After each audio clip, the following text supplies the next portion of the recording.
Bonjour, donc Arnaud Lopez, je suis le directeur enfance-famille au conseil départemental des Hauts-de-Seine. Je viens avec mon collègue de la direction des bâtiments et vous verrez pourquoi on a associé l'aide sociale à l'enfance et notamment la protection de l'enfance avec les projets que nous avons et notamment immobilier dans le département. Peut-être je commencerai en introduction. Alors, je citerai les Bataclowns justement sur la question de l'idéologie. Je pense que ça a été revenu et je pense que ce qu'on va montrer, c'est comment il faut aussi parfois se départir au-delà des principes dans la pratique des réalités. Vous le verrez dans la présentation que nous allons faire autour des projets que nous menons dans le département. On essaie aussi de montrer que cette réponse auprès des fratries, elle n'est pas seulement sur les lieux de placement. Et ça, je crois que c'est un point important aussi. Alors peut-être en introduction, vous rappeler quelques éléments de chiffres clés et de contexte de la protection de l'enfance dans notre conseil départemental. Un panorama des établissements et services dans le département. Et puis, on a souhaité également, avec mon collègue, vous montrer comment cet accueil des fratries se situe dans une stratégie départementale de prévention et de protection de l'enfance, qui s'est aussi confortée par la contractualisation dite TAQUET, et dans laquelle, effectivement, le projet d'accueil des fratries prend tout son sens. On peut passer à la slide suivante sur le cadre budgétaire. Donc, effectivement, le conseil départemental... on vous a réparti donc les données qui sont issues de l'Observatoire départemental de protection de l'enfance, avec une progression constante des budgets consacrés à l'aide sociale à l'enfance dans le département. On est un peu plus de 220-225 millions devrait être en 2023, avec la caractéristique qui est celle de tous les départements, qui est d'avoir près de 80% des dépenses sur la protection. Donc ça, c'est vraiment un enjeu aussi très fort en matière de prévention, comment faire pivoter aussi davantage sur la prévention. Une caractéristique aussi, on vous a montré quelques chiffres ici sur les mineurs et les majeurs accueillis. Dans le département des Hauts-de-Seine, on a près de 1000 contrats jeunes majeurs et on constate que cet accompagnement, il va donc jusqu'à 21 ans et on pose également la question de plus en plus des 25 ans. Nous avons au sein de l'équipe de la direction enfance une équipe mobile 11-25 ans qui intervient aussi auprès des structures, aussi bien en lien avec les structures de prévention spécialisées. On a 11 clubs de prévention spécialisés dans le département des Hauts-de-Seine, mais aussi avec tous les acteurs de la prévention et la protection de l'enfance. Effectivement, 15 dispositifs diversifiés qu'on a pu recenser. Donc à la fois, alors je suis désolé, la présentation n'est peut-être pas très claire ici sur les cercles concentriques, mais en tout cas entre les lieux de placement, les maisons d'enfants à caractère social.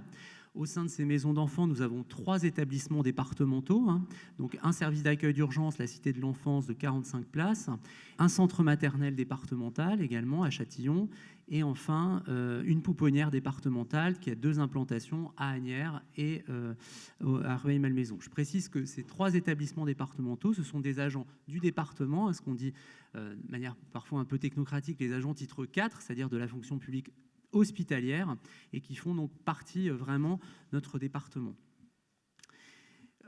Peut-être vous montrer aussi, donc, au-delà de ça, les services que nous avons, ce qu'on appelle aussi les unités d'hébergement diversifiées. Je le citais tout à l'heure en matière d'accompagnement des jeunes majeurs. C'est vrai que nous avons aussi beaucoup de services de semi-autonomie qui accompagnent aussi ces jeunes majeurs. Et puis le placement à domicile, on a une quarantaine de places aujourd'hui de placement à domicile qui sont confiées à 2 gestionnaires. Alors, je ne vous cache pas qu'on s'interroge beaucoup suite à l'avis de la Cour de cassation sur l'évolution de ce placement à domicile vers des AEMO renforcés avec hébergement. Mais effectivement, ça fait partie aussi de notre offre. Je précise que cette offre-là, elle a été construite également, et j'y reviendrai, en lien avec les juges pour enfants. Enfin, donc les accueils alternatifs ou les situations dites complexes qui peuvent être aussi, et ça c'est une des particularités de notre département, on a 320 à peu près assistants familiaux, dont une partie en province, qui est aussi un héritage du département de la Seine, qui très longtemps avait des familles dans le Cher, dans l'Eure-et-Loire et dans divers départements du centre de la France, et constitue aussi une offre, et on le verra, un accompagnement soutenant, et on souhaite vraiment aussi développer les accueils familiaux. Peut-être slide suivante sur les différents partenaires aujourd'hui. Alors j'ai vérifié, on avait bien mis le logo de droits d'enfance, comme ça on n'a vexé personne, mais effectivement je ne les ai pas tous mis, mais vous avez ici les principaux partenaires. Donc en tout, ce sont donc 26 associations qui interviennent sur le département. J'ajouterai donc ce que je disais tout à l'heure, les clubs de prévention spécialisés, 92 structures d'accueil et d'accompagnement réparties aussi bien d'ailleurs dans le département qu'en Île-de-France, puisque certaines de ces associations sont présentes plus globalement au niveau régional. Alors je m'attarderai plus précisément sur comment s'inscrit effectivement cette stratégie départementale. Donc elle a été présentée par notre président en septembre 2022. Stratégie effectivement qui conçoit à la fois sur un plan d'action pluriannuel d'augmentation des capacités d'hébergement, le dernier étant un appel à projet de près de 300 places qui a été décidé en octobre 2022. Une stratégie partenariale, et ça c'est très important dans notre département, on insiste beaucoup.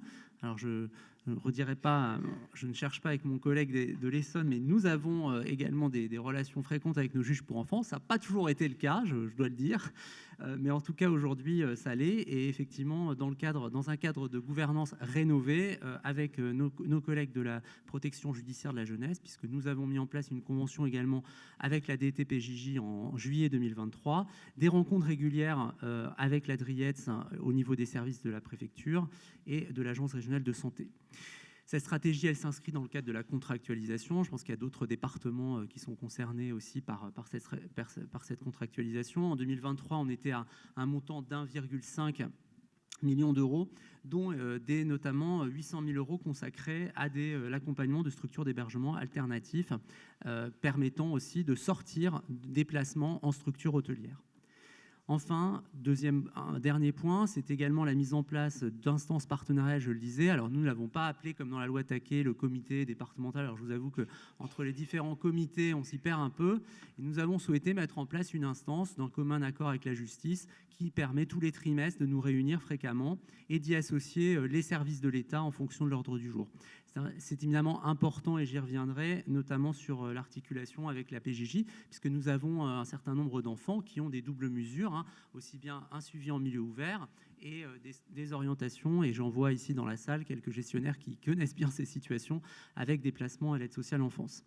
Enfin, un soutien renouvelé au secteur pédopsychiatrique. Et ça, c'est effectivement aussi un axe majeur en matière de santé, puisque nous avons mis en partenariat avec nos collègues du département des Yvelines, donc le financement de l'Institut du psychotraumatisme de l'enfant et de l'adolescent, qui a aujourd'hui une antenne à Versailles et dont nous sommes en discussion bien avancée avec l'ARS, l'ARS 92, pour pouvoir créer une antenne dans notre département pour 2025, et puis également le financement au sein de l'unité d'accueil pédiatrique enfance en danger qui est portée au département par l'hôpital Béclair à Clamart, d'une assistante sociale dédiée en lien avec la CRIP aux situations d'enfants en danger. Enfin, dernier axe, le soutien à l'accueil familial, et je vous porterai quelques statistiques sur la part des enfants, des fratries en accueil familial. On sait que là, on a un axe de progrès majeur. Je disais 320, je serai assistant familial, je pense qu'on est même un peu plus auprès des 300. Sachez qu'on a 30% aujourd'hui de nos assistants familiaux qui ont 60 ans et plus. Donc c'est un enjeu aussi pour pouvoir assurer à ces assistants familiaux, et je le dis parce que c'est pas simplement, ça fait moi bientôt 4 ans que je travaille au département, mais ils n'ont pas non plus été associés, vous disiez madame, qui devaient être considérés comme des travailleurs sociaux. Moi je dirais qu'effectivement ce sont des agents à part entière du département, et ça a toujours été une difficulté. Aujourd'hui on essaie de mettre en avant ça, mais aussi de les intégrer en tant que professionnels de la protection de l'enfance à part entière.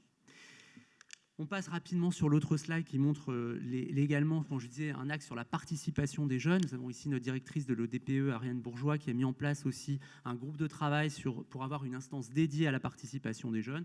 On a mis en place des outils, je n'y reviens pas, vous pourrez aller voir sur notre site internet, mais effectivement, c'est plus qu'un portail, c'est aussi un outil de relation entre les référents et les enfants confiés. Ce portail va, comme je le disais tout à l'heure, jusqu'aux 25 ans du jeune. Voilà, maintenant je vais rentrer plus précisément dans le vif du sujet. Donc si on peut passer à la slide suivante sur l'accueil des fratries dans le département. Donc on a fait quelques statistiques. En 2022, on avait 46% des ordonnances de placement qui concernent des fratries qui ont pu être exécutées au sein du même lieu d'accueil. Donc ça veut dire que tout le reste, effectivement, a entraîné une séparation. Au 30 mars 2024, donc la Cité de l'enfance du département, qui est notre établissement départemental de 3 à 12 ans, donc accueille 15 fratries sur 44 places, soit 31 enfants, et 5 fratries communes avec notre pouponnière départementale.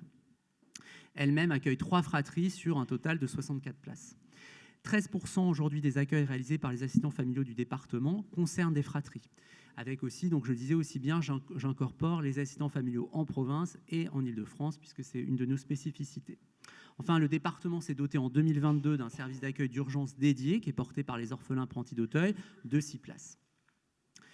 Alors maintenant, pour rentrer sur le projet de maison d'accueil des fratries, on s'est posé la question d'ailleurs, est-ce qu'on allait faire un lieu dédié aux fratries ou est-ce qu'on allait tout simplement créer un lieu qui permettrait d'accueillir des fratries, mais d'autres. Alors, le cheminement qui a été le nôtre, et on le verra, et je passerai la parole à mon collègue sur l'aspect bâtimentaire et sur l'aménagement de cet espace, ce qu'il faut savoir, c'est que nous disposions déjà au département d'un bâtiment, et ça c'est un avantage. Je ne vous cache pas, quand on est en Île-de-France, la question du foncier, c'est aussi un enjeu très fort, au-delà des problématiques de recrutement, c'est de pouvoir s'assurer donc d'un lieu qui répond à la fois aux objectifs qu'on a rappelés de la loi Taquet, mais c'est également un établissement, et on le verra, de pouvoir avoir une certaine fluidité, une adaptabilité du lieu d'accueil. Donc 25 places dédiées pour assurer à la fois l'accueil, y compris l'accueil d'urgence, l'hébergement des fratries âgées de 6 à 18 ans. Pour mettre en place ce projet, et là vous le verrez tout à l'heure, c'est comment on a pu aussi réfléchir à réaménager ce lieu. On s'est inspiré aussi de ce qui existe dans certains gestionnaires. On a cité tout à l'heure SOS Village d'enfants. Alors je ne voudrais pas... Il y en a d'autres aussi, d'autres associations qui travaillent aussi sur ces lieux-là. Et ça a été un point important, puisqu'au-delà du jury d'architectes qu'on a mobilisé, on a souhaité associer à la fois des architectes et des gestionnaires d'établissements. Et ça, François y reviendra tout à l'heure. Donc, la commission de sélection de lauréat a été choisie le 2 octobre et le gestionnaire associatif, alors on ne peut pas encore le dire, donc je ne dirai pas quel est le lauréat, mais effectivement, c'est réuni le 18 mars. En présence aussi, notre commission comprend aussi bien les acteurs que j'ai cités tout à l'heure, la protection judiciaire de la jeunesse, mais également une juge pour enfants. Alors cet établissement, je le disais, donc il s'inscrit dans une stratégie qui vise à ouvrir, donc avec une ouverture prévue en janvier 2027. Et surtout, on a souhaité ne pas le cloisonner par rapport à notre offre existante. Et ça, c'est un point important. C'est-à-dire qu'il fait partie, cet établissement, d'un ensemble de deux autres structures qui ouvriront à peu près, vous voyez, dans le même tempo, enfin dans la même temporalité. À la fois donc la Maison de l'Avenir à Nanterre, qui est un lieu dédié aussi bien médico-social qu'en matière de protection de l'enfance, et donc qui concernera aussi bien un accueil de jour et un hébergement internat. Et puis donc un projet en lien avec l'Agence régionale de santé. Je citais tout à l'heure l'enjeu, bien évidemment, des orientations MDPH et ASE, donc à Villeneuve-la-Garenne, qui ouvrira lui aussi dans la même temporalité, mais qui sera ce qu'on appelle un IME-MEX, puisqu'il faut savoir que dans notre département, nous avons un vrai enjeu aujourd'hui, porté avec l'ARS, d'avoir des IME 365, c'est-à-dire qui ouvrent tous les jours, y compris les congés jours fériés, ce qui n'est pas le cas, et ce qui fait qu'on a aussi des placements, ça c'est une parenthèse, y compris sur ces motifs-là. Voilà, donc je vais laisser la parole à mon collègue qui va vous présenter comment finalement ce lieu a été pensé et comment il peut être modulable aussi pour accueillir des fratries. Merci Arnaud, donc je me présente à mon tour, François Huette, donc je suis ingénieur de formation, donc j'ai la chance d'exercer le plus beau métier du monde après le vôtre. En tout cas, ce que je voulais témoigner aujourd'hui, c'est de la manière dont, simplement et humblement, simple ingénieur, j'ai pu être intégré à ce type de projet. Et pour nous, c'est une vraie source d'épanouissement. En tout cas, on est très contents, parce que c'est en perpétuelle évolution. Moi, ce que je voulais surtout vous témoigner, c'est comment on intègre la parole de l'enfant dans un projet de construction d'un foyer. Et là, en l'occurrence, un foyer pour les fratries. Donc simplement, avant de passer les slides, j'aimerais articuler mon propos autour de deux axes principaux. Le premier axe, c'était surtout sur la méthode et l'organisation du département, en fait, pour pouvoir co-construire et co-réaliser ces projets.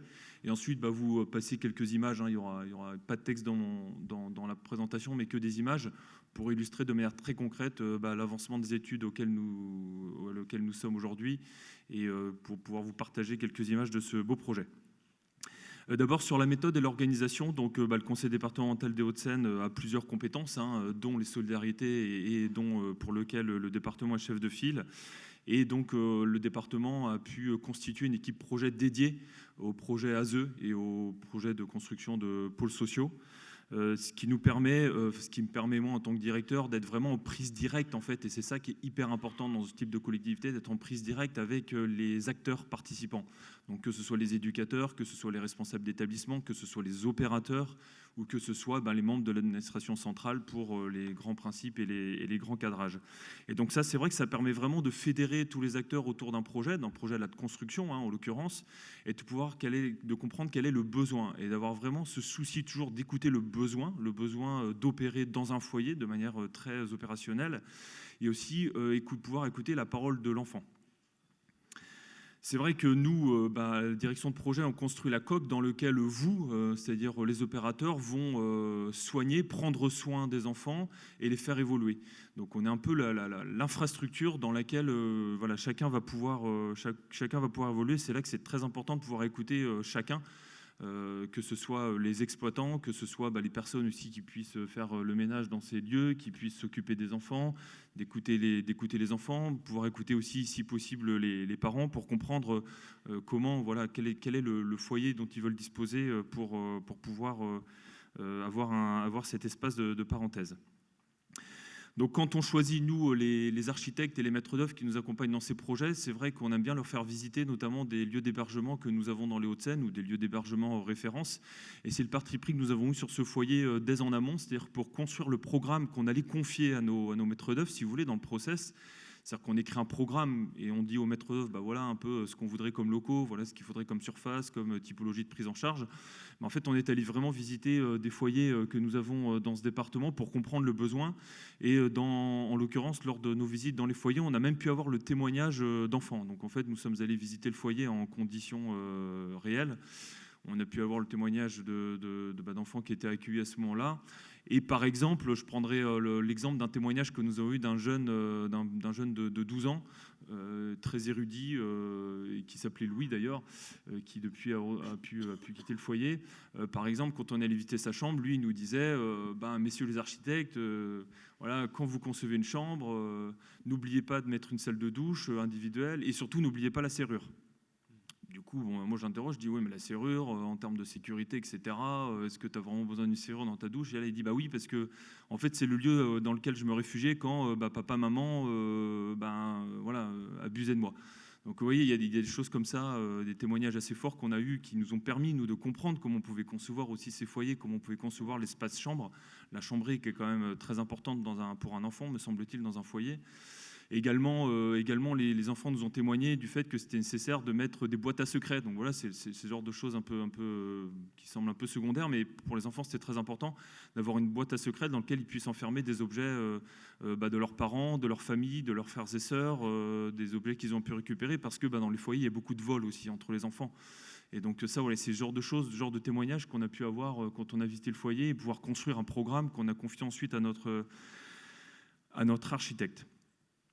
Donc pour reprendre le mot de la députée, c'est vraiment, je dirais que c'est tout le département qui se met à l'écoute de l'enfant. C'est-à-dire qu'on travaille vraiment en mode projet pour pouvoir répondre aux besoins et pouvoir écouter l'ensemble des parties prenantes et pouvoir co-construire, vraiment co-fédérer dans le projet l'ensemble des besoins et mettre dans l'équation toutes les contraintes qu'on peut avoir avec aussi les aspects techniques, réglementaires liés au bâtiment, les aspects avec les riverains aussi, j'en parlerai après. Le colloque avec la ville et puis l'ensemble des parties prenantes dans ce type de projet. Alors, j'ai la chance aussi d'avoir pu constituer une équipe, et j'en finirai là-dessus sur l'organisation, une équipe avec des gens vraiment motivés, convaincus. La plupart des ingénieurs, des architectes que j'ai recrutés dans l'équipe, là on est 6, tous avaient déjà construit des foyers par le passé, côté architecte, côté entreprise ou côté maître d'ouvrage, c'est-à-dire côté département, ou alors pour certains qui viennent des orphelins d'Auteuil ou de ce type d'association. Et c'est vrai qu'on a la chance de travailler vraiment avec des gens qui sont passionnés au-delà de l'aspect purement métier, qui sont vraiment des passionnés de la protection de l'enfance. Certains ont même des parents qui évoluent dans les champs de la protection de l'enfance. Et donc ça nous permet vraiment aussi d'aller vraiment creuser le besoin. Je crois que c'est ça dans nos métiers, en fait, c'est ce qu'il faut savoir faire. C'est vraiment avoir cette curiosité, cette ouverture d'esprit pour aller comprendre le besoin.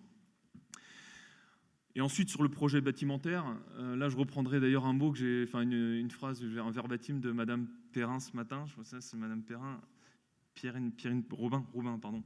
Madame Robin, qui a cité effectivement le réagencement des liens fraternels. Et moi, je crois que l'agencement aussi des lieux réagence aussi ou agence ce lien fraternel. Nous, on croit beaucoup en cela. Et donc, c'est vrai que quand on conçoit un foyer de l'aide sociale à l'enfance, on essaye aussi de hiérarchiser les espaces. Ici, en fait, le jury de concours qui était réuni avec des professionnels de la protection de l'enfance et puis nos élus ont choisi ce projet. Les architectes ont expliqué à travers ce projet qu'ils ont choisi des matériaux naturels. Donc là, en fait, tout le projet est choisi en pierre massive. Et donc, à travers cette pierre massive, ce que nous expliquaient les architectes, c'est que ça permettait d'avoir aussi cette identité de robustesse, d'ancrage pour les enfants. Donc, d'avoir ce côté assez naturel, en fait, assez spontané, mais en même temps ce lieu d'ancrage. Voilà. C'est très inséré dans son environnement, puis ça permettra aux usagers et puis à l'enfant de vraiment avoir ce point d'ancrage pour se retrouver dans cet espace. Dans le choix des matériaux aussi, on privilégie certaines ambiances, certains matériaux de confort, une grande insertion dans l'environnement paysager. Donc ici, on a vu la chance d'avoir ce site d'un ancien foyer à Rueil-Malmaison qui a été fermé en 2017. C'est un site paysager qualitatif avec de beaux sujets végétaux, dans un espace qui est très résidentiel. Et c'est ce que je voulais vous évoquer aussi. Sur ce type de projet, il faut vraiment pouvoir être en capacité aussi d'intégrer les communes, les villes, parce que c'est ce genre de projet qui fait peur. Alors c'est étonnant de le dire, mais c'est pourtant la réalité. Je ne pensais pas être confronté à ça. Mais c'est le genre de projet qui fait peur aux riverains. Donc voilà, il faut aussi accompagner.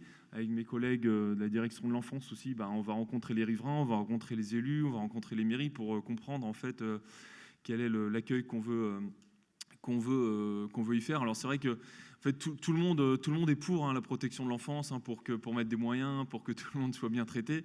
Mais en fait, personne n'a envie d'avoir ça près de chez soi. C'est assez étonnant. Donc c'est vrai que je vous le dis parce que c'est une réalité. Donc dans tous vos projets, si certains sont amenés à en faire, c'est vrai que c'est une préoccupation principale. C'est aussi d'associer, en tant que direction participante ou tant qu'acteur participant, les communes et puis les riverains en direct. Mais c'est intéressant. C'est très intéressant parce que ça fait aussi appel à quelque part l'inconscient collectif. Ensuite, au-delà du choix des matériaux, il y a une grande part laissée aux paysagers aussi, à l'insertion paysagère. On le verra à travers les photos qui vont défiler. Là, c'est bientôt terminé. Les photos, il n'y en a pas non plus énormément, mais vous verrez, il y a une grande part faite au végétal où on a toujours ce côté aussi acier nature dans lequel on pourra aussi pouvoir éduquer les enfants ou les instruire par des jardins pédagogiques aussi qui ont été proposés par le maître d'œuvre. Nous-mêmes, au département, on a une compétence aussi parquet-jardin, donc on a pu associer nos responsables parquet-jardin pour pouvoir co-construire le projet et pouvoir offrir aux enfants un beau panel, une belle offre en tout cas aussi sur l'insertion paysagère, avec toujours ce souci d'avoir un côté, je dirais, presque pastoral, c'est-à-dire assez champêtre sur ce projet pour que l'enfant ait finalement l'impression qu'il est comme à la maison ou accueilli dans un hébergement assez classique. On a vraiment cassé les codes aussi de l'institution. Donc on est vraiment sur un foyer qui a des codes d'hébergement assez classiques, type auberge de jeunesse ou résidence de jeunes, mais sans que ce soit ce côté très institutionnel. On a la chance, à travers ce parc paysager, de pouvoir offrir aussi cette possibilité.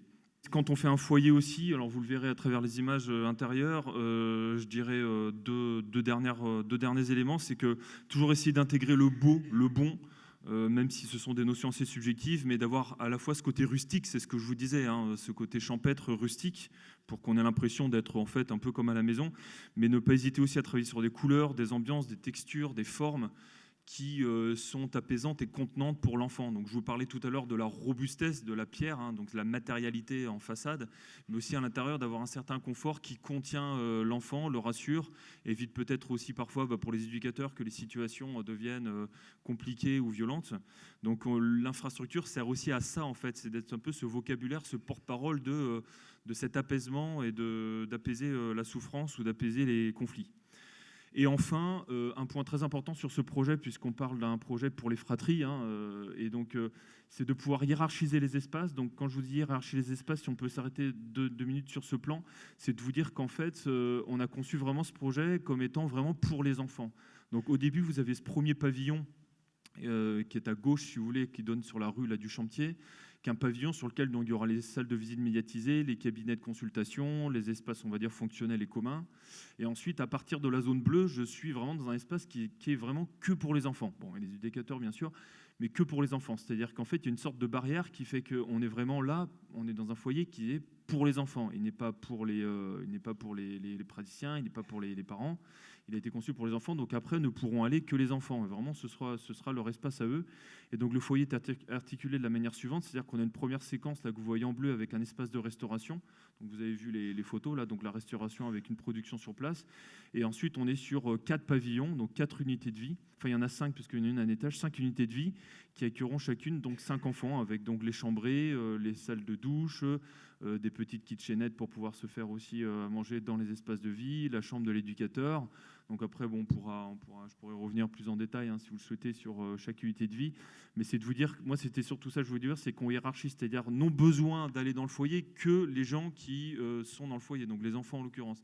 Voilà, c'est pas un foyer où en fait on a comme je sais pas, comme dans les hôpitaux, dans les fonctions très hospitalières ou les espaces médico-sociaux, où on a cette espèce toujours de couloir commun où on sait pas trop, on met un peu un mélange des genres, on mélange un peu tout le monde.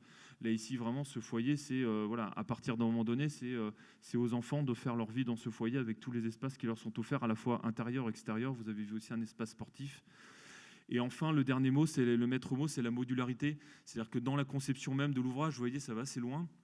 On a choisi une ossature et un squelette, quelque part, un squelette, donc en béton, qui permettent une grande modularité. Donc on a mis des moyens, nous, au département, pour pouvoir construire une infrastructure dans laquelle on pourra bouger les cloisons à volonté dans l'avenir. C'est-à-dire que quand on conçoit ce genre de projet, ce qui est toujours difficile, on l'a vu dans les interventions de ce matin, c'est qu'on n'est pas encore forcément très mûr. C'est quand même, ça évolue beaucoup quand même, cette prise en charge des fratries, la prise en charge des enfants.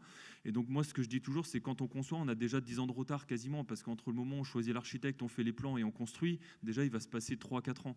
Donc en fait, quand on rédige un programme, nous, quand on dit, bah voilà notre besoin, monsieur l'architecte, est-ce que vous pourrez réfléchir à ça, nous faire des plans comme ci, comme ça, en fait, pour moi, on est déjà en retard. Donc il faut déjà penser à la suite, c'est-à-dire à ce champ qui est en perpétuelle évolution finalement, et on l'a vu encore une fois ce matin, on ne sait pas trop, hein, il y a quand même un équilibre qui est encore assez fragile, on ne sait pas trop les choix qu'on peut faire à ce stade, et donc c'est de se dire qu'à la fois aussi dans la prise en charge de l'architecture et de l'ingénierie, il faut pouvoir avoir ce souci de modularité et de pouvoir changer les espaces en fonction des prises en charge qu'il y aura peut-être dans 5-10 ans, du cadre réglementaire législatif qui évoluera aussi peut-être. Donc il faudra peut-être accueillir plus d'enfants, peut-être accueillir des enfants en chambre double, accueillir peut-être plus ou moins de fratries. Et donc ce que je veux vous dire là-dessus, et je conclurai, c'est qu'on a vraiment fait ce choix et investi vraiment aussi un certain montant, certains montants de travaux dans cette modularité pour avoir vraiment des espaces qui soient vivants et malléables, en tout cas dans l'avenir. Voilà, j'en ai fini. Je ferai juste simplement une ouverture sur ce qui manque, de mon point de vue de l'ingénieur, ce qui peut manquer, hein, parce que c'est aussi intéressant, c'est bien de dire quand ça va, mais quand ça ne va pas, c'est que c'est presque là, je vous dis qu'on a laissé la parole de l'enfant pour co-construire ce projet, la parole aux éducateurs, mais je dirais presque qu'il manque parfois peut-être aussi la parole des parents. Moi, ce que j'aurais voulu entendre, et c'est presque un regret, c'est d'avoir une sorte de comité de parents qui puissent aussi donner leur avis en fait sur ce type de projet et de pouvoir nous dire, voilà, dans quelles dispositions ils aimeraient aussi qu'on puisse accueillir leurs enfants. Alors, il y a une séparation, voilà, les parents l'acceptent ou pas. Mais ce qui est intéressant, c'est de pouvoir avoir cette parole du parent aussi pour vraiment co-construire un projet qui soit suffisamment complet. Voilà, donc, s'il y a des questions, je reste à votre disposition pour y répondre.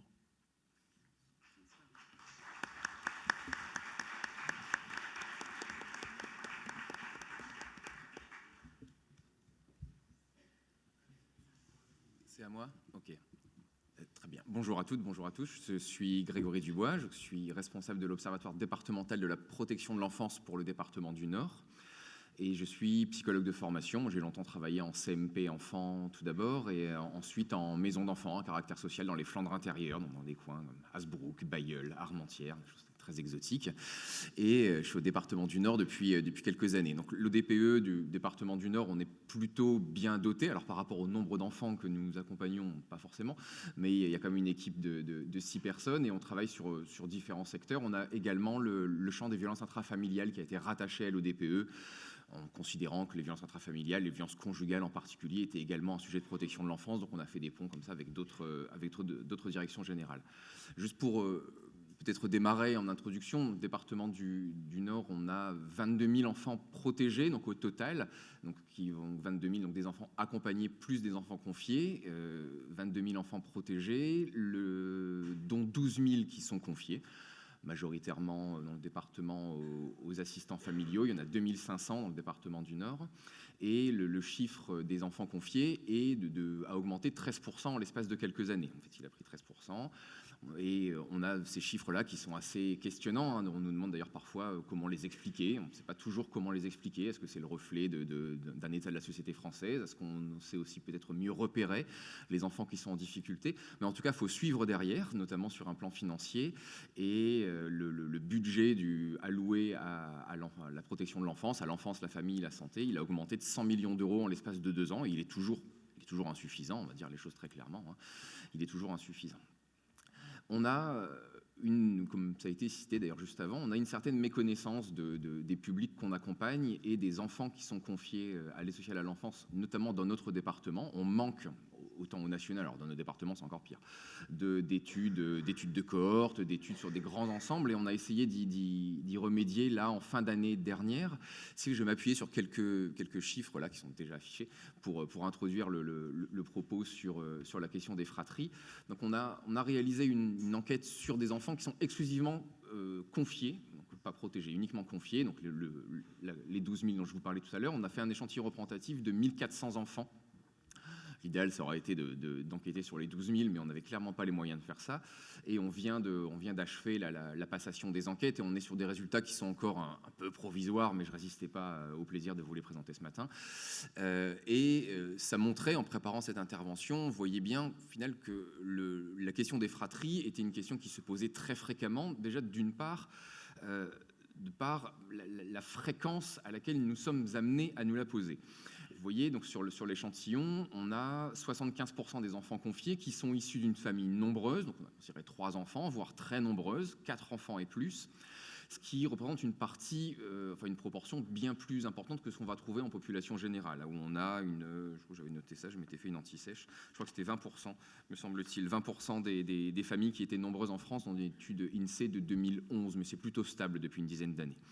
Donc là, on a en protection de l'enfance une surreprésentation des enfants qui sont concernés par des familles nombreuses, voire très nombreuses, en incluant toutefois une définition assez large de la fratrie qui va considérer aussi les demi-frères et sœurs. Après, si vous travaillez vous aussi de près ou de loin avec les publics en protection de l'enfance, on peut tout entendre, mais je me souviens de pas mal d'enfants que je pouvais rencontrer dans les MEX qui me disaient « j'ai pas de demi-frères et sœurs, j'ai que des frères et sœurs », ils étaient très sensibles là-dessus. Donc c'est pas toujours une question de demi-frères et sœurs, en tout cas pour les principaux concernés. La majorité des enfants de l'échantillon, si j'ai 2 écrans qui s'affichent des choses différentes, ça va être difficile pour moi, qui ont été concernés par l'enquête, donc bénéficier d'une mesure de placement en assistance éducative, donc soit en famille d'accueil, soit en foyer de l'enfance de manière générale. On peut également passer à la suivante. Hop. Ici. Et dans 48% des situations, eh bien, la première mesure de protection avait été prononcée avant que ces enfants aient atteint l'âge de 3 ans. Alors attention toutefois, mesure de protection qui peut inclure l'ensemble des mesures offertes par la protection de l'enfance, donc y compris des mesures d'accompagnement en milieu ouvert, qu'elles soient administratives ou judiciaires. Par contre, on n'incluait pas là dans ces réponses tout ce qui pouvait relever des mesures et des offres de services de l'APMI.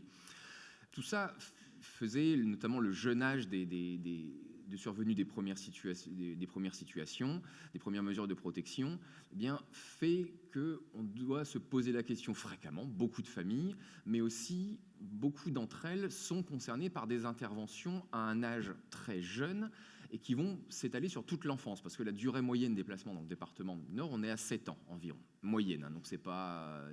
Évidemment, les placements très longs ont tendance à tirer le chiffre vers le haut. Mais quand on a des enfants très jeunes, on est en plein dans l'âge où on est aussi en train d'établir tout un ensemble de souvenirs, d'expériences partagées entre frères et sœurs qui vont constituer le socle d'histoire que l'on pourra se raconter quand on sera plus grand, à l'adolescence ou à l'âge adulte. Et donc, quand on intervient chez des enfants qui ont comme ça moins de 10 ans, moins de 12 ans, eh bien, on doit peut-être se poser la question de manière encore plus vivace du maintien des liens et de comment on les maintient, parce que c'est maintenant qu'ils sont en train de se créer. On n'intervient pas pour des enfants qui vont avoir, il y en a évidemment, mais c'est pas la majorité là, qui vont avoir 15 ans, 16 ans, 18 ans, qui vont avoir déjà tout un bagage de souvenirs en commun. Et encore une fois, dernière diapo relative à cette enquête, du moins sur cette première partie d'exposé, on a affaire à beaucoup d'enfants qui sont en contact de familles désunies au sens de M. Archambault en 2007. Alors, il n'y a aucun jugement de valeur derrière tout ça, mais on va retrouver quand même des grandes différences statistiques entre la population de protection de l'enfance de département du Nord et ce qu'on peut observer en population générale. Donc, dans le département, ça va être sur la gauche de la diapo. Donc, 19% des enfants de l'échantillon ont des parents qui vivent ensemble, alors qu'on retrouve plutôt 68% des enfants mineurs qui vivent dans des familles dites traditionnelles avec leurs 2 parents au domicile. 63% des enfants en PE ont des parents séparés ou divorcés, donc on a vraiment une très large représentation aussi, et 11% ont au moins un parent inconnu ou décédé. Donc on a en fait un grand nombre d'enfants qui ont un parcours doublement marqué, en fait, doublement marqué par les ruptures, les séparations, voire les abandons.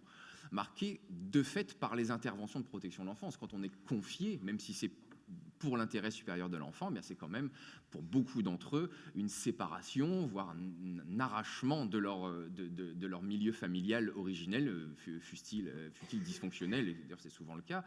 Donc séparation du lieu de vie, et également marquée par des séparations, des abandons, des ruptures avec leurs propres parents, leurs propres beaux-parents, assez fréquemment aussi. Je reviens sur la question, mais vraiment très rapidement, du cadre légal. Ça a été évoqué ce matin, donc je ne vais pas revenir dessus, mais effectivement, nous avons à nous poser la question. Et sans être redondant par rapport à ce que mes collègues ont pu dire auparavant, on doit se poser une question qui, au final, n'aura jamais de réponse définitive. C'est complètement intranchable, cette question-là. La loi, elle mérite au moins de nous obliger à nous poser la question. Alors, vous avez le Code civil de 96, la loi de 2022 qui vient réaffirmer l'interdiction de séparer l'enfant de ses frères et sœurs, sauf si son intérêt commande une autre solution. Donc ça veut dire qu'il faut bien évaluer systématiquement, au cas par cas, où est-ce qu'est le fameux intérêt supérieur de l'enfant. Alors là, je pense qu'on peut effectivement réfléchir de manière très profonde sur l'intérêt supérieur de l'enfant. Supérieur, ça veut dire qu'il doit être supérieur à celui des autres, notamment celui de ses parents.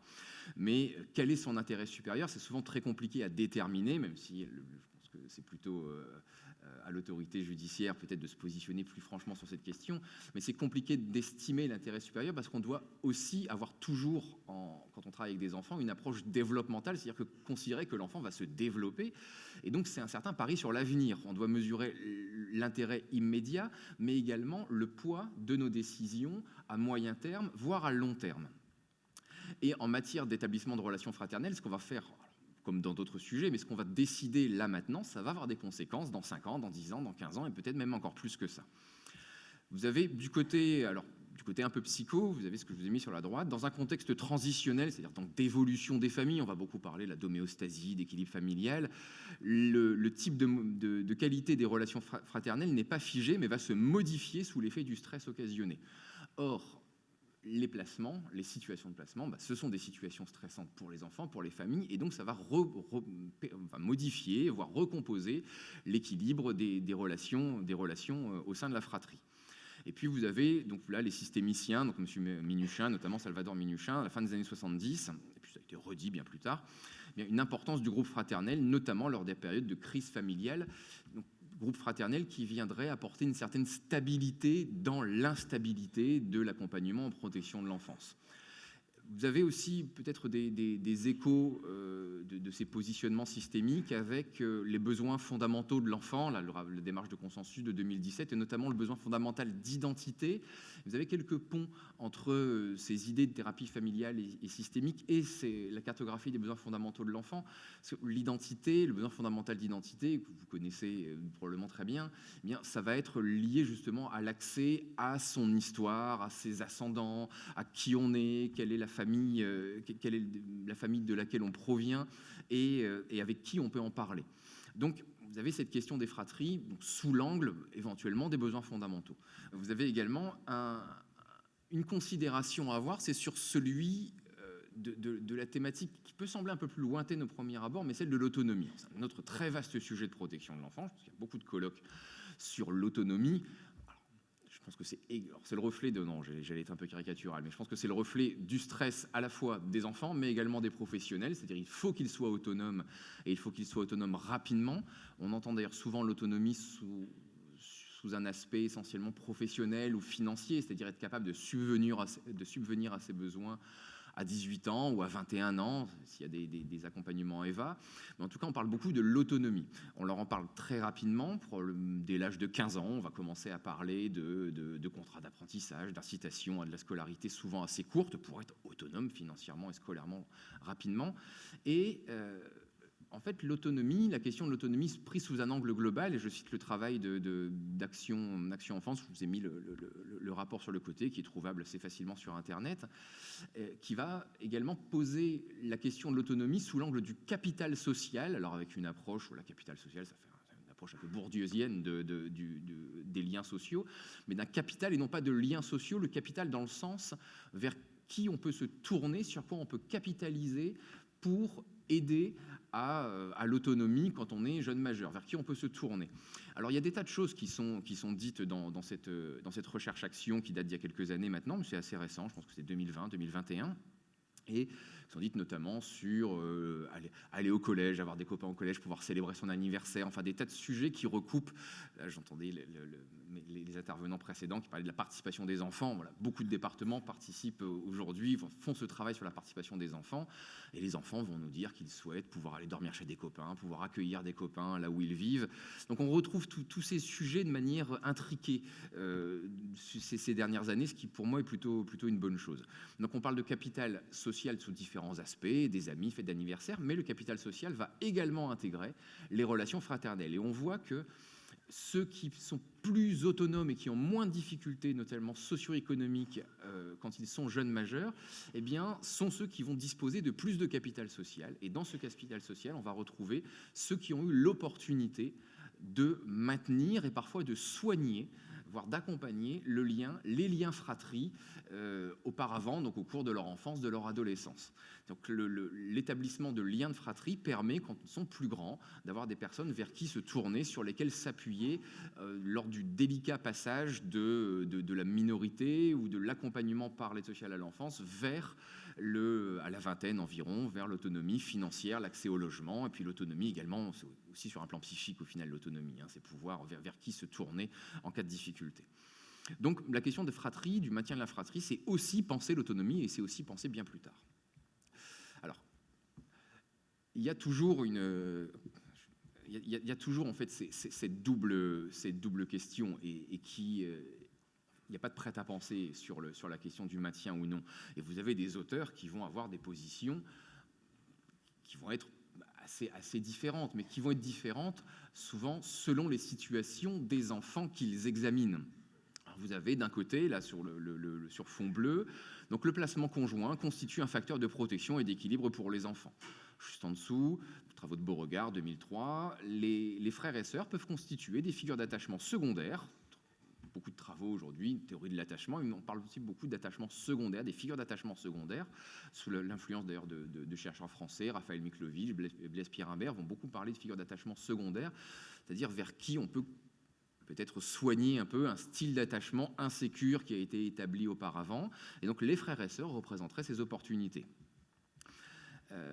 secondaires rassurantes en cas de placement. Puis vous avez de l'autre côté, sur fond plutôt jaune, une séparation pourrait améliorer la qualité des relations fraternelles lorsque celles-ci étaient empreintes de rivalité et de compétition. Juste en dessous, le placement conjoint pourrait compromettre l'individuation et l'épanouissement de chacun des enfants de la fratrie. Bon, alors on peut dire qu'on est bien avec ça. Comment estimer tout ça? Alors, l'enjeu général, je pense qu'on le sent tous plus ou moins intuitivement, ça va être de permettre le maintien de liens affectifs entre les enfants, la construction d'une identité fraternelle quand c'est bénéfique pour l'ensemble de la fratrie. C'est-à-dire qu'on va devoir se poser la question d'une évaluation des liens. Alors ça, c'est première difficulté. On va devoir se poser la question d'une évaluation des liens et on va devoir aussi se poser la question d'une évaluation des liens dans le temps. Parce que les liens que nous avons avec toutes nos relations affectives, au final, elles évoluent dans le temps. On n'a pas forcément les mêmes relations et le même degré de santé des relations avec nos proches il y a 1 an, 5 ans, 10 ans, 15 ans, et ça va être la même chose pour l'avenir. On peut penser évidemment à la question du mariage et du divorce, mais ce n'est pas notre sujet. Mais même vis-à-vis des frères et sœurs qui vont avoir 5 ans, 10 ans, 15 ans, ça peut bouger au fil du temps. Là où je suis d'accord avec Maurice Berger, qui a déjà été cité ce matin, j'aime bien parce qu'il a une approche plutôt attachementiste, en fait, Maurice Berger. Alors, effectivement, il est plutôt vent debout contre certaines choses, mais je le rejoins sur l'idée qu'un lien, et je pense que c'est lui qui avait dit ça, en tout cas, je l'avais entendu dire par lui, si c'est pas lui, je vais lui prêter ses propos, il disait qu'un lien affectif n'a pas de valeur en soi.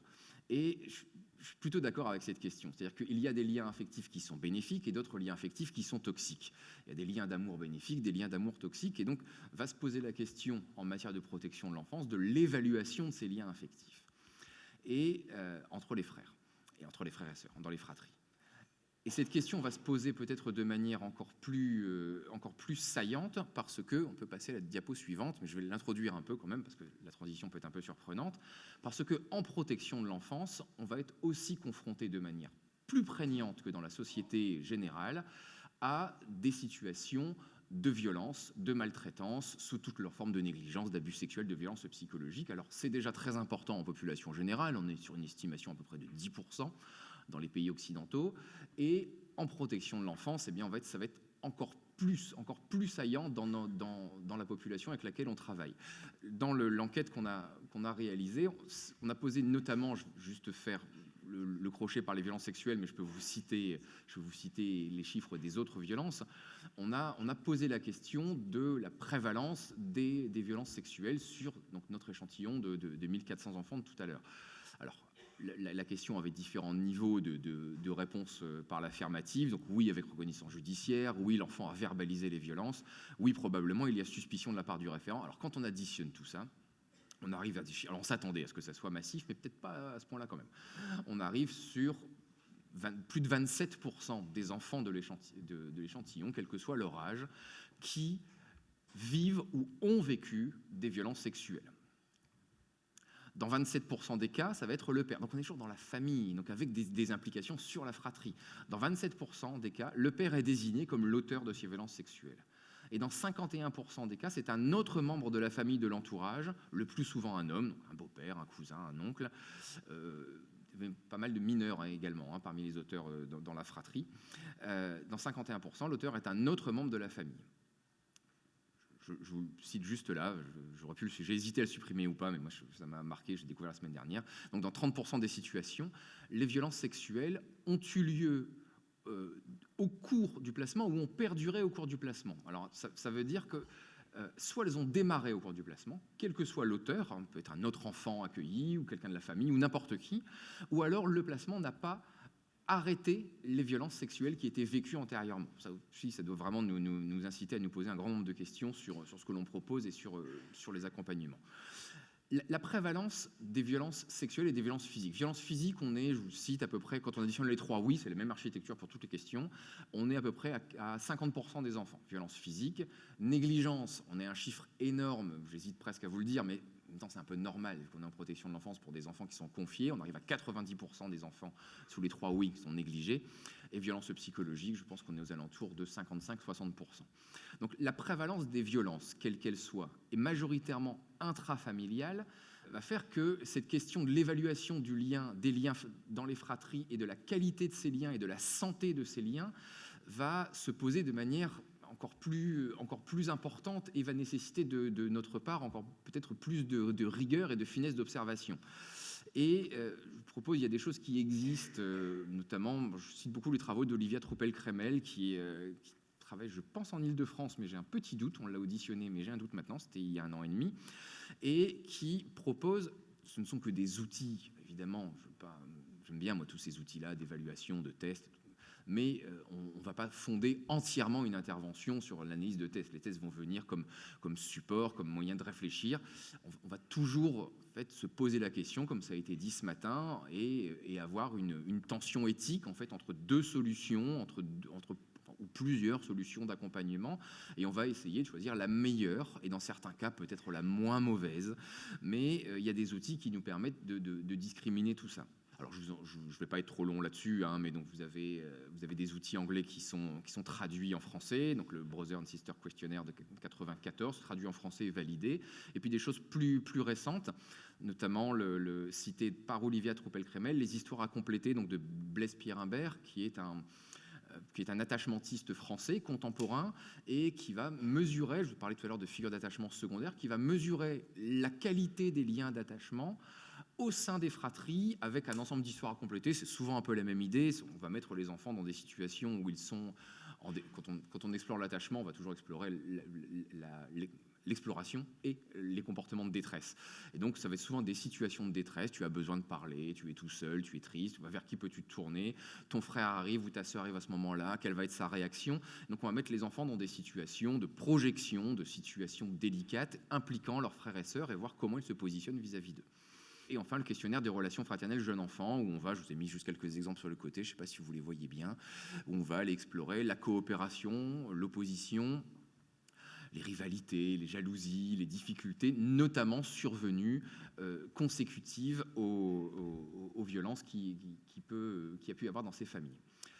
Je voudrais peut-être juste terminer là-dessus, sur cette idée-là, c'est que pour beaucoup d'enfants confiés en protection de l'enfance, parce que c'est surtout pour les enfants confiés que la question des liens fratrie va se poser, eh bien, on va être face à une population qui va avoir à la fois des besoins fondamentaux, comme tous les enfants, les besoins fondamentaux et universels, et il va falloir veiller à respecter ces besoins fondamentaux. En matière de fratrie, le besoin d'identité va être plus prégnant, mais pour certains, ils vont également avoir des besoins spécifiques. Et les besoins spécifiques de ces enfants, ils vont souvent être consécutifs des parcours marqués par les violences, les ruptures, les abandons dont je vous ai parlé antérieurs. Et ces besoins spécifiques peuvent être liés notamment à des profils, à un certain profil psychopathologique. Alors, pose ce terme-là, mais profil psychopathologique, notamment incluant tout le champ de la psychotraumatologie, des traumas complexes en particulier. Je m'intéresse beaucoup à cette question-là. Les traumas complexes sont souvent causés par des répétitions de maltraitance, d'événements traumatiques. La maltraitance, c'est rarement une fois, hein. Ça se reproduit plusieurs fois. Et donc, les traumas complexes vont s'exprimer sous différents symptômes, difficultés de régulation comportementale, émotionnelle, les troubles cognitifs. Et ces besoins-là, ces enfants, va faire qu'il va falloir re-questionner fréquemment ce qu'il va être positif pour eux, pertinent pour eux, notamment en matière de relations fraternelles, et puis réellement sur ces enfants-là et ces familles marquées par ces violences-là, eh bien faire fratrie, parce qu'on a utilisé cette locution-là ce matin, eh bien comme ça a été dit auparavant, c'est pas uniquement mettre les frères et sœurs ensemble dans un même lieu, hein, évidemment, que ça soit alors chez moi, dans tous les départements, absolument partout. C'est également proposer tout un ensemble d'activités, de rituels, d'habitudes amenés par les adultes quand les adultes y participent quand ils ne sont pas vraiment les instigateurs de ces moments-là, comme on fait dans les familles, dans nos familles, on va proposer des rituels à nos enfants, et puis c'est ça qui va constituer les souvenirs plus tard. Eh bien, besoins fondamentaux, besoins spécifiques, qui vont nécessiter d'être accompagnés par les adultes qui s'occupent des enfants. Donc, qu'est-ce qu'on propose aux enfants pour étayer ces liens fraternels? Et enfin, une évaluation. Alors, je vous ai mis également, le diapo sera peut-être communiqué, tout un ensemble d'outils, un recensement des outils examinant la qualité des relations fraternelles. Je m'arrête là parce que j'ai peur d'être un peu en retard. Excusez-moi.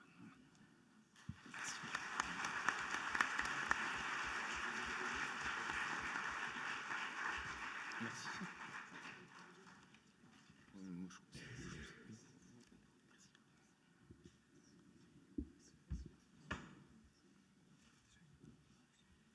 Bonjour à tous, je me présente Claire-Marie Etier, psychologue au placement familial de Lauzet, et avec mon collègue... Donc William Batic, le chef de service au placement familial de Lauzet à Paris. Voilà, on nous a sollicité pour vous présenter un travail, une réflexion qu'on a menée en 2019-2020 dans notre équipe du placement familial. Nous nous sommes penchés sur la question du bien fondé de la séparation ou non des fratries lors de l'accueil des enfants en famille d'accueil. Souvent, lors des demandes d'admission, l'orientation en famille d'accueil avait été validée déjà en amont par les équipes, et souvent elle nous paraissait pertinente, mais au moment où nous échangions sur l'intérêt ou pas de séparer les fratries ou d'accueillir les enfants d'une même fratrie dans des familles différentes, nous nous rendions compte que nous touchions à quelque chose vraiment d'impensable. Et le malaise s'installait. Parfois, c'était un véritable tabou et nous ne pouvions pas être entendus. Alors, nous avons décidé d'y réfléchir. Qu'est-ce qui peut motiver, dans l'intérêt de l'enfant, la séparation d'avec sa fratrie? La réalité des fratries dans notre placement familial en 2019, voilà ce qu'elle était. Nous accueillions 80 enfants. 70% d'entre eux avaient une fratrie. Et pour 50%, notre placement familial accueillait tout ou partie de leur fratrie, environ une trentaine d'enfants. Pour cela, 53% étaient accueillis dans des familles d'accueil distinctes, 43% vivaient dans la même famille d'accueil. Mais pour cela, dans un cas sur deux, il fut nécessaire de séparer secondairement les enfants. C'est-à-dire que l'accueil de la fratrie, même quand il avait eu lieu, souvent, ça ne fonctionnait pas. L'injonction légale est en quelque sorte démentie par les faits, même quand nous essayons d'y répondre. À partir de là, nous nous posons deux questions. Séparer les fratries est de l'ordre de l'impensable. Pourquoi? Et souvent, ça ne fonctionne pas. Pourquoi? Avant d'aller plus loin, un petit détour par le mot fratrie. Ce mot usuel est d'apparition tardive. Réservé à la démographie, il fut utilisé à partir de 1878. Mais il fallut attendre 1960-1964 pour qu'il entre dans le dictionnaire comme un mot usuel. Avant les années 60-70, dans le fond, la fratrie était une préoccupation secondaire. Alors notre question, pourquoi séparer la fratrie, souvent, est de l'ordre de l'impensable? Ne faut-il pas se mettre dans la position du juge qui vient de prononcer la séparation des parents avec leurs enfants? Cette séparation, même quand elle est prononcée, demeure difficile à porter, et par le juge et par les institutions. Parfois, le juge ou l'institution rendent inopérante cette séparation en préconisant ou en ordonnant trop de rencontres parents-enfants. C'est un paradoxe. On a touché à quelque chose de difficile. Même si nous avons appris à la critiquer, à la questionner, notre représentation idéale de la famille ne nous quitte pas. Le constat de la disparentalité vient attaquer cette représentation idéale. Alors, nous abandonnons la représentation idéale de la famille au profit de la représentation d'une fratrie idéale. Et nous devons faire face à la culpabilité d'infliger une double peine aux enfants déjà séparés de leurs parents. Faudrait-il en plus les séparer de leurs frères ou de leurs sœurs? Et pourtant, qu'est-ce qu'une fratrie? À la vie ou à la mort? Plus d'amour que de haine? Plus la solidarité que la rivalité? Quelles sont les conditions d'une fratrie fraternelle? C'est une question que nous devons nous poser. Alors, la fraternité, ça n'a rien d'une évidence. C'est presque une difficulté originaire. Si nous nous penchons sur les mythes fondateurs de nos sociétés, qu'elles soient gréco-romaines ou judéo-chrétiennes, on retrouve le fratricide. Souvenons-nous, Romulus et Rémus, les fondateurs de Rome, ou bien le récit de la Genèse avec Caïn et Abel. Un fratricide. Alors, pourquoi? Romulus et Rémus étaient les enfants d'une Vestale et ils ont été élevés par une louve. Si on veut faire un raccourci, n'était-ce pas un dysfonctionnement familial? Et pour Caïn et Abel, pourquoi ça ne fonctionne pas? Eux, ils ont des parents, Adam et Ève, tout paraît pour le mieux, mais il y a ce fratricide. Genèse 4, versets 8 et 9. Alors Caïn dit à Abel son frère, il arriva qu'étant dans le champ, Abel se dressa contre son frère et il le tua. Alors Dieu dit à Caïn, où est Abel ton frère? et il dit « Je n'en ai pas connaissance, suis-je le gardien de mon frère, moi ?» Caïn, il va vers Abel, il a l'intention de lui parler. Il ouvre la bouche, tout à coup la violence surgit, pas de mots, à la place un meurtre. Et puis, Abel son frère, Abel son frère, Abel ton frère, mon frère, à 4 reprises le possessif. Nous entendons que la relation entre Caïn et Abel semble surdéterminée. Notre étonnement, les parents sont absents. Ils ne sont pas là. Dans son article « Jeunesse du fratricide, Caïn en danger », Marie Balmary, psychanalyste, propose un éclairage. Genèse 4, versets 1 et 2, grosse, Ève enfante Caïn, elle dit « J'ai acquis un homme avec Dieu ». Elle ajouta à enfanter son frère Abel. Balmary s'intéresse à chacun des prénoms de cette fratrie originelle. Caïn, ce nom vient de l'hébreu kaniti, qui veut dire « j'ai acquis » ou « j'ai produit ». En choisissant ce prénom, Ève s'approprie son enfant à elle seule. Abel, en hébreu, Evel, c'est un souffle, une vapeur, une fumée, ce qui est vain. Pour l'un comme pour l'autre, le père n'est pas nommé. Lorsque Ève parle de ses enfants, jamais le mot fils n'est prononcé.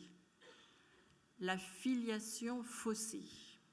Des enfants, des frères, mâles ou pas attachés, mâles ou non reconnus, pas à leur place d'enfants, ou encore non différenciés. Nous avons évoqué ce passage biblique en écho à nos observations des familles dysfonctionnelles que nous accompagnons en placement familial. La question de Caïn, suis-je le gardien de mon frère, n'est-elle pas provocante, scandaleuse? Elle pose la question de la solidarité, de la responsabilité fraternelle. Lorsqu'un enfant parentalisé protège le reste de sa fratrie, sommes-nous autorisés à nous poser cette question? Cet enfant a-t-il le droit de vivre son enfance pour lui-même? Avant d'envisager l'accueil conjoint de la fratrie, nous devons nous représenter chacun des enfants qui la composent et nous demander pour chacun d'eux, quel bébé a-t-il été? Comment a-t-il été materné? Y a-t-il eu un ajustement mère-bébé? Comment s'est constitué son rapport au monde? Quelles ont été ses premières expériences de découverte de l'environnement? Ces expériences sont fondamentales. Elles contribuent à l'avènement ou non du sujet. Devant l'enfant qui grandit, comment repérer le sentiment de sa continuité d'exister, le niveau de sa différenciation, sa capacité d'adaptation à la réalité? Ou bien, au contraire, a-t-il vécu des failles graves dans ce processus de développement précoce? Ces failles à l'origine d'une insécurité de base, insécurité qui s'incarne dans l'impossibilité à canaliser son agressivité. Et nous devons y associer la possibilité d'existence d'éléments de dissociation, si les troubles sont précoces, ou de dépersonnalisation, ou encore un besoin de maîtrise et un développement en faux self pour tenter de faire face à l'environnement chaotique qu'il rencontrait. La fratrie ne doit pas cacher chacun des bébés que furent les enfants qui la composent. J'ai envie de citer Winnicott dans son article « Le développement affectif primaire ». Les besoins du nourrisson sont absolus. Ne pas réussir à les satisfaire a pour conséquence une distorsion dans le développement de l'enfant. On peut prendre pour principe que plus le besoin est primitif, plus grande est la dépendance de l'individu par rapport à l'environnement et plus désastreuse la faillite dans la satisfaction de ses besoins. Ainsi, en cas de disparentalité précoce, si l'on veut que le placement familial soit thérapeutique pour l'enfant, il faudrait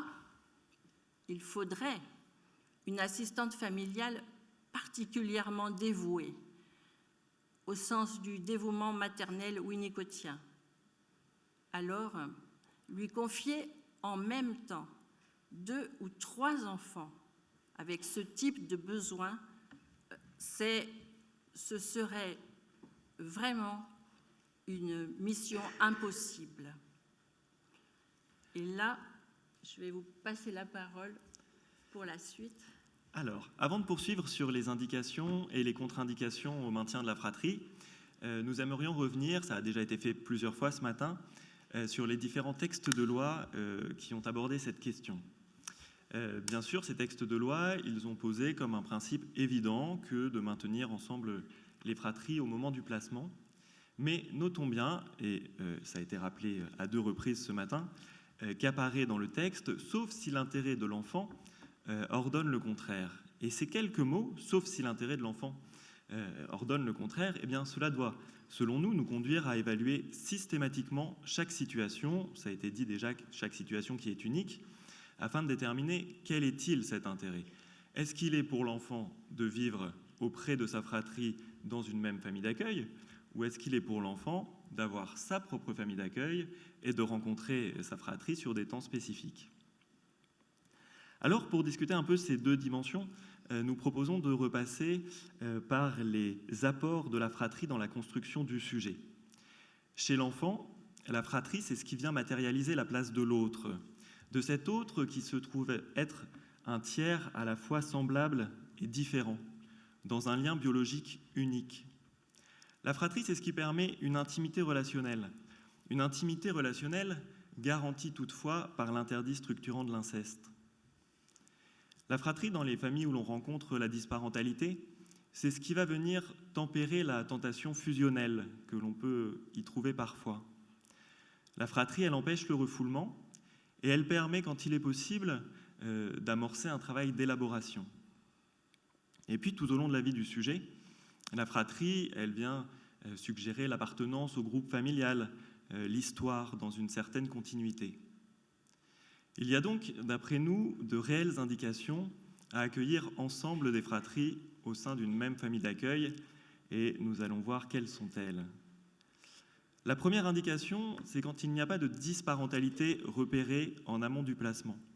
Par exemple, ces enfants qui vont arriver en protection de l'enfance des suites de la perte brutale de leurs 2 parents, par exemple dans un accident de voiture, bien sûr, ces enfants, nous devons les accueillir au sein d'une même famille d'accueil. Ils doivent pouvoir s'appuyer l'un sur l'autre pour traverser cette épreuve. L'autre question que nous allons nous poser, c'est celle de l'antériorité de la disparentalité.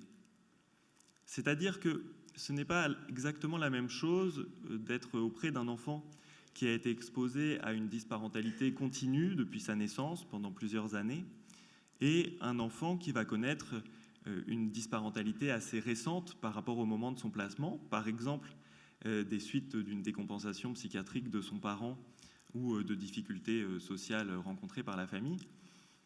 Eh bien, dans ces cas-là, on va considérer que l'enfant va pouvoir s'appuyer sur une expérience de parentalité adaptée et positive pour investir avec sa fratrie, ensemble, les liens avec un assistant familial.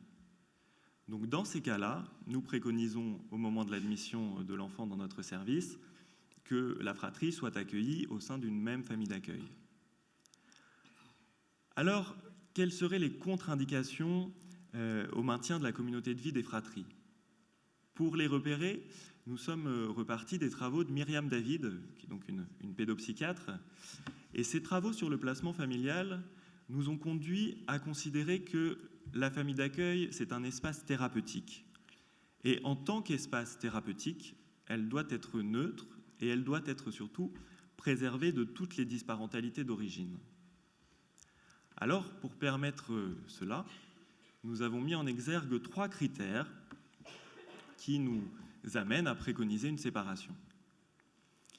Le premier critère, ce sont les enfants qui ont pris rôle de thérapeute auprès de leurs parents. Selon nous, ces enfants devraient être accueillis dans des familles d'accueil différentes.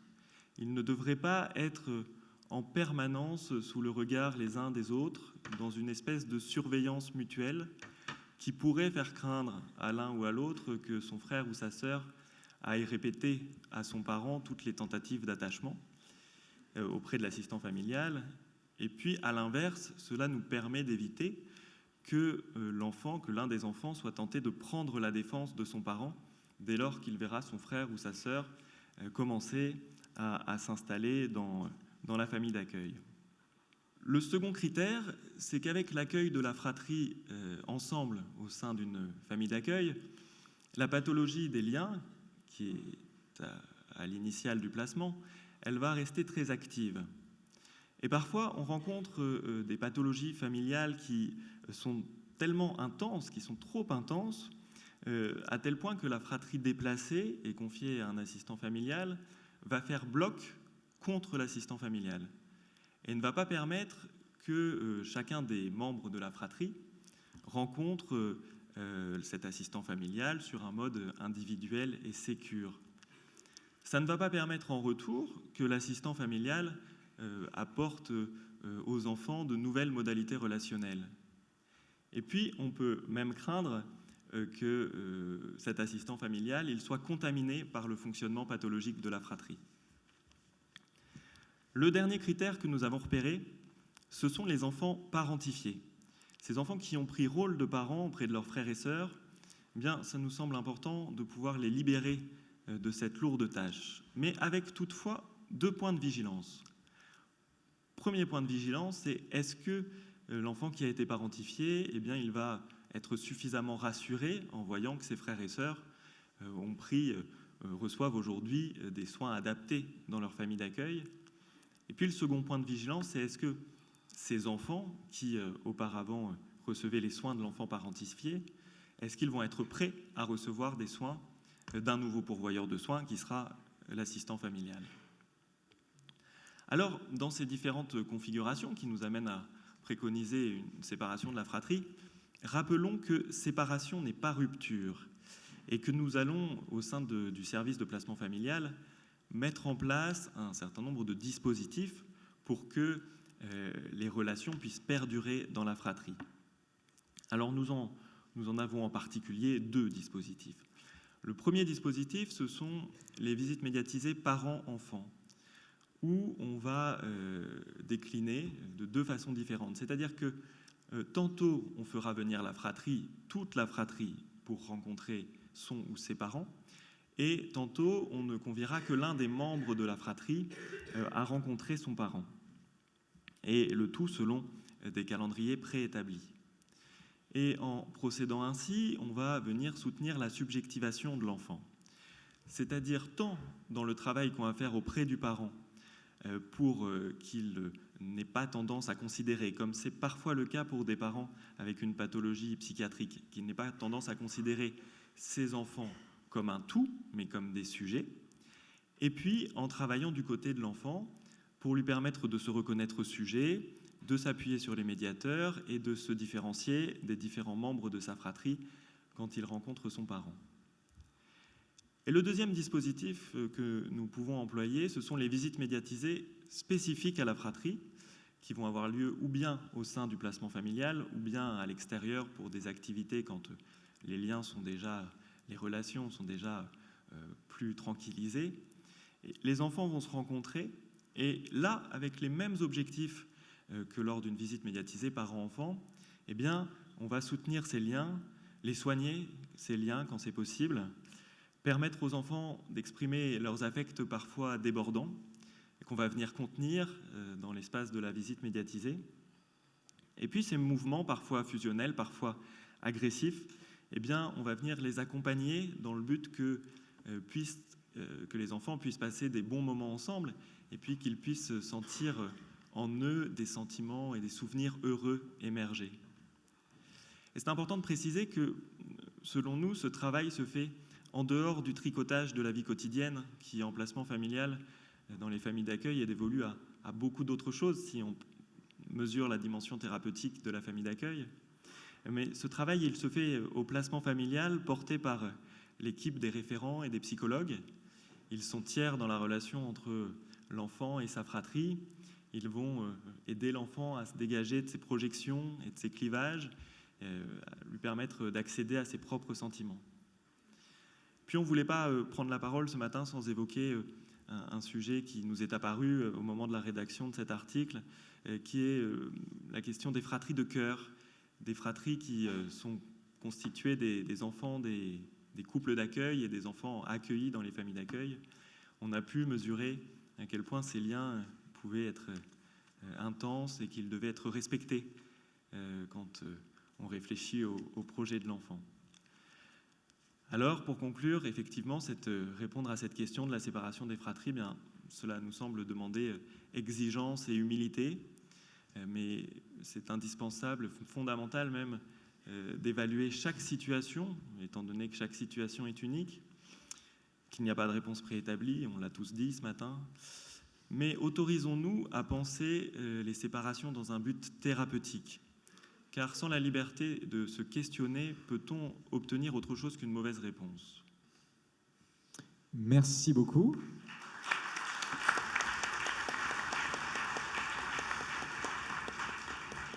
Alors, on va avoir le temps pour une ou deux questions. S'il y en a, je vous invite à lever la main pour qu'on vous passe le micro. Et en attendant, je vais demander à Morgane Couillet de me rejoindre sur scène. Lui qui a été accueilli dans un de nos établissements, celui cité à Elancourt qui avait été cité par Bernard Durand ce matin et qui viendra nous rapporter son témoignage. Est-ce qu'il y a des questions ou des interventions ? Bonjour à nouveau. Vous avez évoqué, Monsieur Dubois, Monsieur Baticlet et Madame Etier, la notion d'évaluation qui est, à mon sens, primordiale quand on veut évaluer justement s'il faut ou pas séparer les fratries. Du coup, à quel moment peut se faire l'évaluation si la fratrie, dans un premier temps, n'est pas placée ensemble ? Alors, et donc, excusez-moi, du coup, j'en viens à glisser une question du coup à Monsieur Lopez, parce que je travaille dans le 92 sur la maison d'accueil des fratries. Pourquoi choisir du coup une habilitation à partir de l'âge de 6 ans, puisque les fratries, c'est de 0 à 18 ans ? Alors, au niveau du placement familial de l'OSE, c'est vrai qu'on n'a pas vocation à accueillir en urgence. Donc les enfants, quand ils arrivent chez nous, viennent forcément, je dirais, d'un foyer ou d'un lieu d'accueil d'urgence, d'une pouponnière, bien sûr. Donc on a à ce moment-là des éléments sur dossier, on rencontre les professionnels qui ont accompagné ces enfants, et c'est en discutant avec eux et à l'écoute de ce qu'ils nous expliquent qu'on est en mesure de se positionner. Mais du coup, avec une évaluation forcément d'enfants séparés à la base, puisque les 0-3 ans sont forcément en pouponnière. Oui, mais l'évaluation, alors c'est vrai qu'elle prend en compte ce qui s'observe dans la relation sur le moment du placement, mais on base aussi notre évaluation sur ce qu'on entend de la pathologie familiale, ce qui nous est raconté par le référent ASE qui a pris le temps de connaître un peu les problématiques de la famille, etc. C'est une double évaluation, tant sur ce qui est observable que ce qui a été entendu de la problématique familiale. C'est vrai qu'on essaye d'avoir énormément de détails sur l'enfant, le bébé, comment ça s'est passé, etc., pour effectivement essayer de cerner un petit peu la gravité des traumatismes ou l'absence de traumatisme, si on peut espérer aussi des bonnes choses, mais vraiment voir si c'est un enfant qui a un petit peu déjà, qui s'est un petit peu constitué, qui s'est un petit peu unifié, qui s'est un petit peu différencié ou pas, ou si on va avoir des problématiques, etc. Et peut-être c'est l'occasion de dire que ça nous est arrivé aussi d'accueillir ensemble, ça nous est arrivé comme je vous l'ai dit, d'accueillir ensemble des fratries et de devoir les séparer. Et secondairement, c'est quand même catastrophique, souvent c'est extrêmement difficile, lequel s'en va, pourquoi, etc. Et parfois, on a séparé et un enfant est parti, l'autre est resté, et ensuite, l'autre a fait en sorte d'être éjecté lui aussi et on a dû le placer ailleurs. Donc c'est vrai que c'est un moment un peu crucial, au moment où on décide de les mettre ensemble ou pas. C'est vrai que c'est important d'avoir beaucoup d'éléments et d'aller les chercher, y compris dans vraiment les premiers jours de vie, les premières semaines de vie, les premiers mois de vie. C'est pas du tout anodin. Effectivement, puisque vous travaillez dans le 92, vous savez que sur la tranche d'âge, pourquoi cette tranche d'âge? Donc, on a déjà une réponse qui est notamment sur la pouponnière, puisqu'on a 64 places au sein de la pouponnière départementale, donc c'est déjà sur la tranche 0-3. Et puis également, autre réponse qu'on a, c'est, je disais tout à l'heure, les assistants familiaux, ça fait partie aussi sur ces tranches d'âge-là, ce qu'on souhaite favoriser.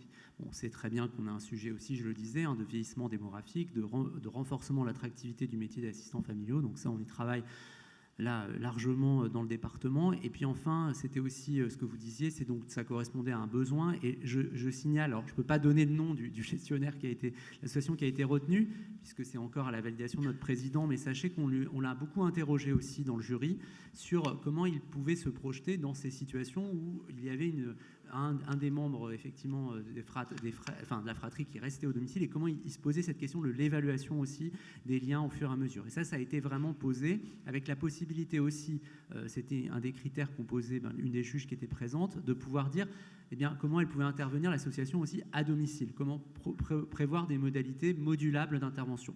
Sachez que ça a été un des critères qui a sélectionné, qui a fait notre choix aussi, enfin que le jury s'est prononcé sur ça. Voilà. Merci beaucoup. S'il n'y a pas d'autres questions, je propose donc à Morgane Couillet de prendre la parole. Bonjour à tous. Moi, j'ai quelques petits mots déjà à vous dire. Je remercie l'ensemble de l'aide sociale à l'enfance de m'avoir permis d'être la personne que je suis aujourd'hui. C'est très émouvant d'être là aujourd'hui parce que je passe juste après la théorie. Et maintenant, je vais vous donner ce qui a été le placement pour moi et mes frères. Moi, je suis issu d'une fratrie de 7 frères et sœurs. Je suis l'avant-avant-dernier. On a été 3 à être placés au sein de la Fondation Méquignon, du moins de l'organisation qui était à l'époque. Et mon placement a été différent, c'est que le premier, qui s'appelait Kevin, a été placé en premier. Et mon petit frère, moi, on était restés chez nos parents. Du coup, de son côté, il a développé une jalousie et une souffrance de ne pas être avec nous. Du coup, ma situation familiale a évolué. On s'est retrouvés en maison d'urgence avec mon petit frère et on a été séparés à ce moment-là où chacun est allé dans une famille d'accueil différente. Du coup, je n'avais plus de lien avec mes frères parce que du coup, j'avais un côté mon père qui nous avait entre guillemets abandonnés, qui avait abandonné son rôle, qui avait abandonné son rôle de père, et une mère qui était en difficulté suite aux relations qu'on avait, qui étaient conflictuelles. Du coup, ce qui s'est passé, c'est que on a été éparpillés, on se voyait jamais ou très peu, sur des moments médiatisés, mais avec des moments une relation délétère, toxique. Du coup, notre situation encore a évolué. Du coup, je suis retourné vivre chez ma mère, où là, je suis passé d'un statut égal avec mes frères au privilégié qui est retourné vivre chez ses parents. Ça s'est très mal passé. Du coup, j'ai été mis avec mon grand frère, mon grand frère qui était jaloux de moi, qui a vraiment eu des comportements déplacés à mon égard, est devenu mon frère protecteur et qui m'a intégré au sein de cette structure. Ensuite, il est parti. Il est parti et je me suis retrouvé tout seul. Mon grand frère, j'avais plus de lien avec lui, sauf les moments avec mon père le samedi, toute une journée. Et encore, s'il ne travaillait pas, je pouvais le voir. Et mon petit frère, lui, a beaucoup souffert parce qu'il a été placé à l'âge de 4 ans. Et du coup, il voyait plus ma mère parce que, avec la jalousie, il avait inventé des rumeurs comme quoi ma mère tapait mon petit frère. Du coup, les relations, elles étaient au point mort. Ce qui s'est passé, c'est que je me suis retrouvé tout seul à me construire tout seul, sans mes frères, avec une relation avec ma mère qui était je la voyais plus et mon père, je le voyais que le samedi toute la journée. Ce qui fait que je me suis pas construit sur ma fratrie, mais les enfants qui étaient avec moi sont devenus entre guillemets mes frères. Et aujourd'hui, c'est vrai que, désolé, j'ai le sentiment de ne pas avoir eu des vrais frères. Je sais pas si ça parle à quelqu'un, je suis désolé.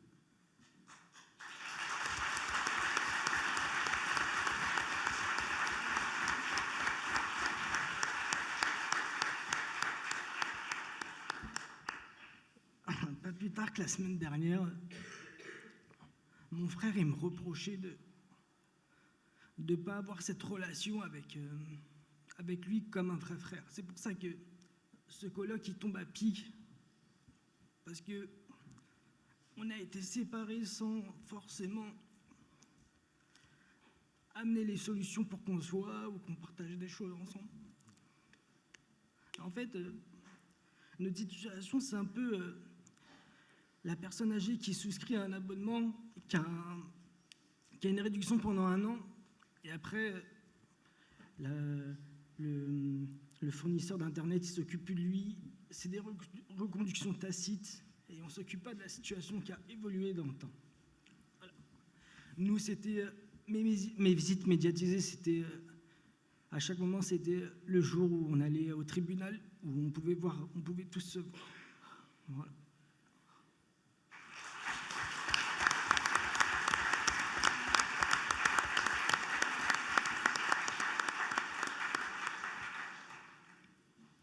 C'est bon ?